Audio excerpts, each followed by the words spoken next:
Hi guys, അസ്സാം വലൈക്കും. ഞാനിന്ന് വന്നിട്ടുള്ളത് ഞങ്ങളുടെ ഹൈദരാബാദ് യാത്രയുടെ മൂന്നാമത്തെ ഒരു വീഡിയോ ആയിട്ടാണ് കേട്ടോ. അപ്പോൾ 2 വീഡിയോ ഞാൻ ഓൾറെഡി ചാനലിൽ അപ്ലോഡ് ചെയ്തിട്ടുണ്ട്. അപ്പോൾ മൂന്നാമത്തെ വീഡിയോ ആയിട്ടാണ് വന്നിട്ടുള്ളത്.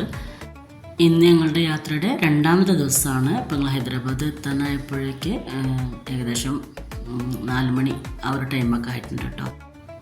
ഗച്ചിഗൗളി എന്ന് പറഞ്ഞ സ്ഥലത്താണ്. ഹൈദരാബാദ് യൂണിവേഴ്സിറ്റിയിലേക്കാണ് ഞങ്ങൾ പോകുന്നത്. മോളെ കൊണ്ടുവരാനാണ് പോകുന്നത്. ആൾക്ക് സമ്പ്രേക്കാണ്. അപ്പോൾ നമ്മൾ ഹൈദരാബാദ് കാണാനും തന്നെ കുറേ നാളായിട്ട് നമ്മൾ പോയെന്ന് മുതൽ തന്നെ പോകണം എന്ന് വിചാരിച്ച് നിൽക്കുകയായിരുന്നു. അപ്പോൾ അങ്ങനെ ഇപ്പോൾ വെക്കേഷനുമാണല്ലോ, അപ്പം അങ്ങനെ പോകാമെന്ന് കരുതി അങ്ങനെയാണ് ഈ യാത്ര പ്ലാൻ ചെയ്തത്. വണ്ടിയായിട്ട് തന്നെ പോവാമെന്ന് കരുതിയിട്ട് അങ്ങനെ കാറിലാണ് ഞങ്ങൾ പോയിക്കൊണ്ടിരിക്കുന്നത്. പിന്നെ ഇത്രയും സമയം നമ്മൾ പിന്നെ ബിൽഡിങ്ങുകളൊന്നും വലിയ വലിയ ബിൽഡിങ്ങോ വീടുകളോ ഒന്നുമില്ലാത്ത കുറേ സ്ഥലം നമ്മൾ കവർ ചെയ്തു.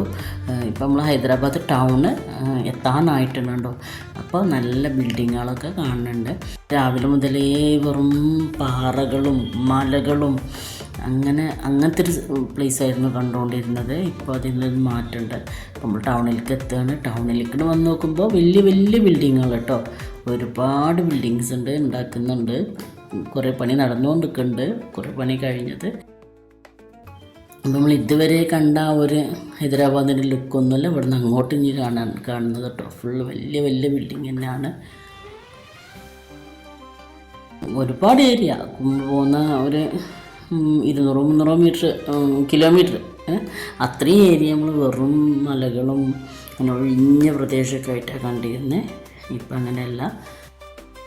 ഇത് എനിക്ക് തോന്നുന്നു ലാസ്റ്റ് ടോൾ പ്ലാസയാണെന്നാണ് തോന്നുന്നത് കേട്ടോ. ഒരുപാട് ടോൾ പ്ലാസകൾ കഴിഞ്ഞു പോയി. കഴിഞ്ഞ വീഡിയോയിൽ ഞാൻ പറഞ്ഞിട്ടുണ്ടായിരുന്നു ഞങ്ങൾക്ക് കാണാൻ നല്ലതായിരുന്നു. പക്ഷേ വീഡിയോയിൽ നിങ്ങൾക്ക് എത്രത്തോളം അതിന് ക്ലാരിറ്റി കിട്ടുന്നുണ്ടെന്ന് എനിക്ക് അറിയില്ല. നമ്മൾ കണ്ടത് തന്നെയാണല്ലോ വീണ്ടും കാണുന്നത്. അപ്പം നമുക്ക് ഓക്കെ. പിന്നെ ഞാൻ ഫോണിലാണ് ഷൂട്ട് ചെയ്യുന്നത്. അതിൻ്റെ ഒരു കുറവുകളുണ്ട്. എന്നാലും എന്നെക്കൊണ്ട് കഴിയുന്നത്ര മാക്സിമം ഞാൻ എടുക്കാൻ നോക്കിയിട്ടുണ്ട് കേട്ടോ. പിന്നെ മുഴുവനായിട്ട് അങ്ങനെ പകർത്തിയിട്ടില്ല. ചില ഭാഗങ്ങൾ മാത്രമേ ഞാൻ എടുത്തിട്ടുള്ളൂ. പിന്നെ നമ്മളവിടെ ഇറങ്ങി അങ്ങനെ എടുക്കുമല്ലോ. ഇങ്ങനെ വണ്ടിയിൽ പോകുന്ന ഇതിന് ഇടയിൽ നമുക്ക് കവർ ചെയ്യാൻ പറ്റുന്നതൊക്കെ മാക്സിമം ട്രൈ ചെയ്തിട്ടുണ്ട്. നമ്മൾ വൈകുന്നേരം ആയിട്ടുണ്ട് കേട്ടോ. ഇങ്ങോട്ട് എത്തുമ്പോഴത്തേന് നമ്മൾ ഏകദേശം ടൗണിലെത്തിയിട്ടുണ്ട്. ഇവിടെ നിന്ന് നമുക്ക് ലെഫ്റ്റൊക്കെ തിരിഞ്ഞിട്ടാണ് പോകേണ്ടത്. അപ്പോൾ ഇവിടെ ഒരു സിഗ്നലുണ്ട്, അത് കഴിഞ്ഞ് ഇങ്ങനെ പോയിക്കൊണ്ടിരിക്കുകയാണ് കേട്ടോ. കൂടുതലായിട്ട് എക്സ്പ്ലെയിൻ ചെയ്യാനൊന്നും എനിക്കറിയില്ല. എനിക്കറിയുന്നത് പോലെയൊക്കെ ഞാൻ വീഡിയോയിൽ അത് ഇൻക്ലൂഡ് ആക്കിയിട്ടുണ്ട്. വലിയൊരു ടൗൺ തന്നെയാണ് നമ്മൾ ഹൈദരാബാദ് എന്ന് പറയുന്നത് നമ്മൾ കാണുന്നത് കേട്ടോ. ഈ ഭാഗത്തുനിന്ന് ലെഫ്റ്റൊക്കെ തിരിഞ്ഞിട്ടുണ്ടെങ്കിൽ പിന്നെ ഒരു 18 മിനിറ്റ് അത്രയാണ് ഞങ്ങൾക്ക് പിന്നെ യൂണിവേഴ്സിറ്റിക്ക് അടുത്തത്. ചെറിയ തിരക്കുകളൊക്കെ ഉണ്ട്, ബ്ലോക്കും കാര്യങ്ങളൊക്കെ ആയിട്ട്. അങ്ങനെ ഏതായാലും 18 മിനിറ്റ് കൊണ്ട് പിന്നെ ഞങ്ങൾ യൂണിവേഴ്സിറ്റിയിലെത്താൻ. യൂണിവേഴ്സിറ്റീൻ്റെ തൊട്ടടുത്തായിട്ടാണ് ഇപ്പോൾ നമ്മൾ എത്തിയിട്ടുള്ളത്. ഇതെന്തോ സ്പോർട്സ് കൗൺസിലിൻ്റെ എന്തോ വലിയൊരു സ്ഥാപനം എന്തോ അവിടെ ഉണ്ട് കേട്ടോ. ഇത് കഴിഞ്ഞാൽ പിന്നെ നമ്മൾ യൂണിവേഴ്സിറ്റിൻ്റെ കോമ്പൗണ്ടിലെത്തുകയാണ്. അപ്പോൾ യൂണിവേഴ്സിറ്റിയിലെത്തിയപ്പോൾ പിന്നെ നമ്മൾ മോളെ വിളിച്ച് നമ്മൾ അങ്ങനെ പറഞ്ഞതിൻ്റെ ശേഷമാണ് നമ്മൾ കോളേജിലേക്ക് കയറ്റി വിട്ടത്. അപ്പോൾ പിന്നെ ഉള്ളിൽ ഗസ്റ്റ് ഹൗസിൻ്റെ ഓഫീസിലാണ് ഇപ്പോൾ നമ്മൾ എത്തിയിട്ടുള്ളത്.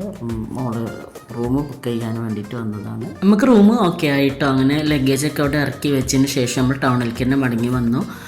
അപ്പം മോളടുത്ത് എന്തെങ്കിലും അവിടുത്തെ ഒരു ട്രഡീഷണലായിട്ട് ഫുഡ് കഴിക്കാൻ. അപ്പോൾ മോൾ പറഞ്ഞു നല്ലൊരു മന്തിക്കാട്ടുണ്ട് ഇവിടെ എന്ന് പറഞ്ഞിട്ട് അങ്ങനെ അവൾ കൂട്ടിക്കൊണ്ടുപോയതാണ്. വാഹമന്തി എന്നാണല്ലോ ആ ഒരു റെസ്റ്റോറൻറ്റ് പേര് കേട്ടോ. അങ്ങനെ ഞങ്ങൾ അവിടെ പോയിട്ട് കഴിക്കുകയാണ്. അറേബ്യൻ സ്റ്റൈലിലാണൊക്കെ സെറ്റ് ചെയ്തിട്ടുള്ളത്. ചെയറിൽ വേണമെങ്കിൽ അങ്ങനെയും കഴിക്കാം.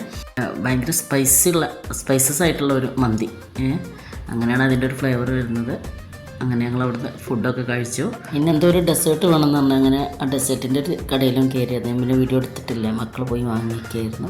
വീഡിയോ എല്ലാവർക്കും ഇഷ്ടമായെന്ന് കരുതുന്നു. വീഡിയോ ഇഷ്ടമായാൽ ചാനൽ സബ്സ്ക്രൈബ് ചെയ്യുക, ലൈക്ക് ചെയ്യുക, ഷെയർ ചെയ്യുക, കമൻറ്റ് ചെയ്യുക.